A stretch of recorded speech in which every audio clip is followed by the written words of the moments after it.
ஒரு திரையரங்கை பெருக்கும் தொழிலாளி எப்போதும் குறித்த நேரத்திற்கு பணிக்கு வருபவர். அவர் சுத்தம் செய்தால் தரை பளிங்கு போல் ஒளிரும். அவர் கையில் துடைப்பம் தூரிகையானதால் அவர் செய்கிற பணிகள் ஓவியமாக ஒளிர்ந்தது, காவியமாக மிளிர்ந்தது. அவர் பணியை யாரும் கண்காணிக்க வேண்டிய அவசியமே ஏற்படவில்லை. தன்னையே முதலாளியாக நினைத்து பணிபுரிபவனே சரியான தொழிலாளி. அந்த பெருக்குபவர் அரங்கத்தை பெருக்குபவராக மட்டுமில்லாமல் அவரது பணியால் அந்த அரங்கத்திற்கு வருகிறவர்கள் எண்ணிக்கையையும் பெருக்குபவராக இருந்தார். ஊதியத்தை விட அதிகமாக இருந்தது அவர் பணி. அவர் உபரி நேரத்தில் காவலாளியாகவும் இருந்தார். அந்த அரங்கத்திற்கு சொந்தக்காரர் வெளியூரில் இருந்தார். அவருடைய கட்டுப்பாட்டில் ஏகப்பட்ட நிறுவனங்கள். அதனால் அதன் பராமரிப்பு முழுமையும் மேலாளர் ஒருவரிடம் ஒப்படைத்திருந்தார். அவருடைய மிகப்பெரிய சொத்துக்கு அவ்வரங்கம் சுண்டைக்காய். தொடக்கத்தில் அதைத்தான் அவர் முதலில் வாங்கினார் என்பதால் அதை ராசியாக எண்ணி விற்காமல் வைத்திருந்தார். அவர் அத்திப்பூத்தார் போல் வருவதால் அந்த திரையரங்கத்தின் மேலாளரும் துணை மேலாளரும் தங்கள் பொறுப்புகளை அந்த பெருக்குபவரிடம் அவ்வப்போது ஒப்படைத்துவிட்டு நழுவி விடுவார்கள். அவர்களுடைய பணியும் துல்லியமாகவும் துளியும் பிசகின்றியும் செய்தார் அவர்.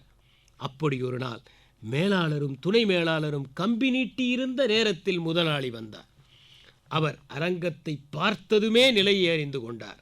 அவர் அந்த நொடியிலேயே பெருக்குபவரை மேலாளராக நியமித்தார்.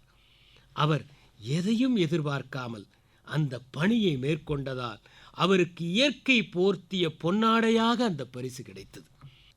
நிறுவனத்தை தன் சொந்த நிறுவனமாகவே கருதுபவர்கள் ஒரு நேரத்தில் அதன் சொந்தக்காரர்களாகவே ஆகிவிடுவார்கள். பணத்துக்காக மட்டும் பணியாற்றுபவர்கள் கூலிக்காரர்களாகவே ஓய்வு பெற்று விடுவார்கள்.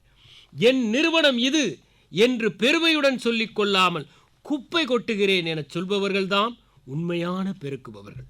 நம் நிறுவனம் என்கிற பதத்தை உச்சரிக்கும் போதே நெஞ்சு நிமிர்ந்தால் தலைகுனியாமல் பணி செய்கிறோம் என பொருள்.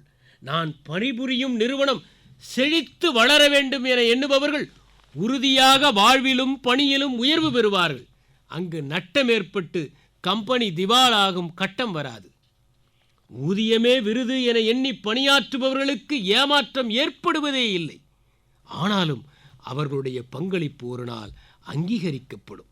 எத்தனை இயற்கை வளங்கள் இருந்தாலும் பணியை புனித பாத யாத்திரையாக எண்ணி செய்யாதவர்கள் அதிகம் இருந்தால் அந்த நாட்டில் கையேந்தி பவன்களே கொடிகட்டி பறக்கும்.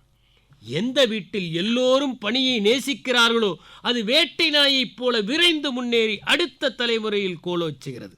நம் பணியில் யாரும் பூதக் கண்ணாடி வைத்து பார்த்தாலும் குற்றம் கண்டுபிடிக்க கூடாது என எண்ணி அதை நைவேத்தியமாக்குபவர்களே உண்மையான உழைப்பாளிகள்.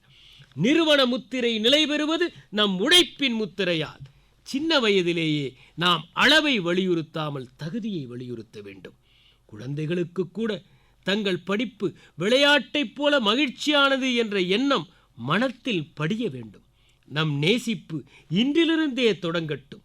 நற்பணியை நயமுடன் ஆற்றுபவர்கள் அதையே தியானமாகவும் தவமாகவும் மாற்றிக்கொள்ளுகிறார்கள். அலுவலகமும் தொழிற்சாலையும் கோயிலானால் நம்மிடம் மதக்கலவரங்கள் ஏற்படாது. நம்முடைய படைப்புகளே பிரசாதமாகும். நம் கைகளே கற்பூர தூபங்களாக காட்சியளிக்கும். மனமெங்கும் குங்குளிய நறுமணம் வீசும்.